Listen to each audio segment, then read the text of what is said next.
Amaravati capital city ఏదైతే 2014-19లో start చేసి గత ప్రభుత్వం మూడు ముక్కలు ఆటాడి దాన్ని ఆపేసింది. మళ్ళీ ఈ ప్రభుత్వం వచ్చిన తర్వాత స్టార్ట్ చేస్తామని ఎలక్షన్ ముందు చెప్పడం, మాట ప్రకారమే ఉన్న లీగల్ ఇష్యూస్, టెక్నికల్ ఇష్యూస్ అన్నీ ఓవర్కమ్ అయ్యి టెండర్లు పిలవటం జరిగింది. ఆ వర్క్ వేగవంతమైంది. అయితే కొద్దిగా ఈ వర్షాకాల సీజన్, ఈ మంత్ ఎండింగ్, నెక్స్ట్ మంత్ కొద్ది రోజులు మాత్రం కొద్దిగా ఇబ్బంది అవుతుంది. అయితే ఇంటర్నల్గా బిల్డింగ్ లోపల చేసుకునే పనులు జరుగుతున్నాయి, ఇబ్బంది లేదు.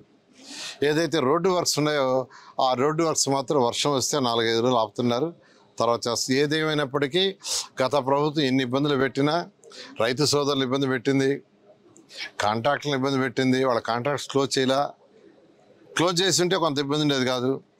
అనేక ఇబ్బందులు పెట్టి అన్ని ఇబ్బందులు ఓవర్కమ్ అయ్యి ఈరోజు అమరావతి క్యాపిటల్ సిటీ ముందుకు పోతుంది. ఖచ్చితంగా 3 సంవత్సరాలు ఇది పూర్తి చేయడం జరుగుతుంది. ల్యాండ్ పూలింగ్ యాక్చువల్గా నెక్స్ట్ క్యాబినెట్కి వస్తుందండి. యాక్చువల్గా నెక్స్ట్ క్యాబినెట్లో పెడతాం. క్యాబినెట్లో అప్రూవ్ అవ్వగానే దాన్ని స్టార్ట్ చేయడం జరుగుతుంది.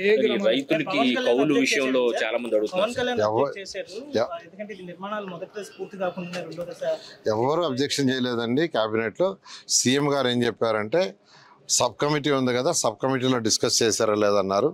యాక్చువల్గా ఆ సబ్ కమిటీ యాక్చువల్గా ఉండేది ఇంకో దానికి ఉండింది. అయితే ఆ సబ్ కమిటీనే దీన్ని కంటిన్యూ చేసి దీంట్లో డిస్కస్ చేసి తీసుకురమ్మన్నారు.